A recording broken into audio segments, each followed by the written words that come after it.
vozniki kombijev, ki delajo res veliko število kilometrov čez leto, pri njih opažam, da si pred zimo kupijo nove zimske pnevmatike, potem jih približno na polovico obrabijo čez zimo in potegnejo, bom rekel, to še potem čez poletje, ne.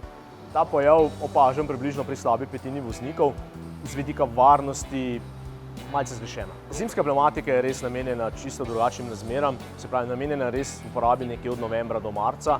Praviloma so zimske pnevmatike, bom rekel, grajene za nižje hitrostne obremenitve, za popolnoma drugačne zimske temperature cestišča. Tako da pnevmatiko, ki je narejena za -10, -20 stopinj, spustiti na vroč asfalt, ki ima +40 stopinj, veva, kaj se zgodi s to pnevmatiko.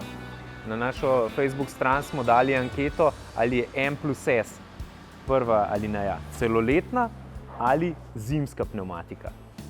Ja, okrog te oznake se krešejo mnenja vsakodnevno. Sama oznaka M+S pomeni v dobesednem prevodu mud and snow, blato in sneg. Na nek način je to oznaka za zimsko pnevmatiko, vendar imajo prave zimske gume, ki so res preizkušene v najbolj zahtevnih zimskih razmerah. Poleg te M+S oznake še poseben simbol snežinke, snowflake. To res pomeni potem pravo zimsko gumo. Na drugi strani so pa celoletne pnevmatike označene z oznako z napisom all season.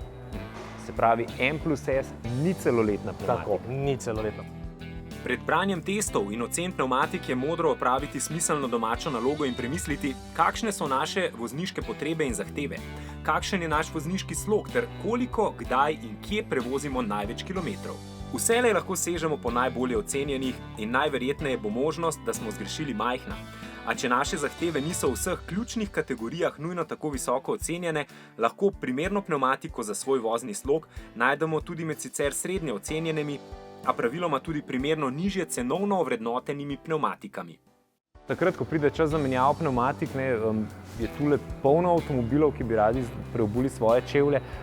Kako uspete z vsemi ljudmi to skombinirati? Bi bil potreben kakšen robot? Seveda, lahko si ga tudi ogledava. Tak robot je pri nas, je sestavni del naše ekipe, mojih fantov, tako da poglejva si ga. Ta montirni stroj je popolnoma nova generacija montirnih premontažnih strojev. Pri tem stroju vidimo, kam gre razvoj v tej gumarski industriji. Namenjen je predvsem montaži najbolj zahtevnih nizkopresečnih pnevmatik, aluminijastih platišč, namenjen montaži vseh kompletov gum, ki imajo vgrajen senzor za nadzor tlaka. Pri tem stroju je sama montaža izredno na nek način enostavna, ni popolnoma nobenega dotika raznoraznih montirnih želez, raznoraznih orodij, se pravi, ni stika z aluminijastim platiščem. Ta stroj je šel iz linij za pripravo pnevmatik. Tle bo šel razvoj, to je to. Jaz mislim, da čez desetletje, da bojo samo še ti stroji, tudi fantje, bojo samo še operirali s tem. Bojo imeli fantje nič več črnih prstov. Isto čez nekaj časa ne bojo več potrebni avtomehaniki v delavnici, ampak samo še programerji.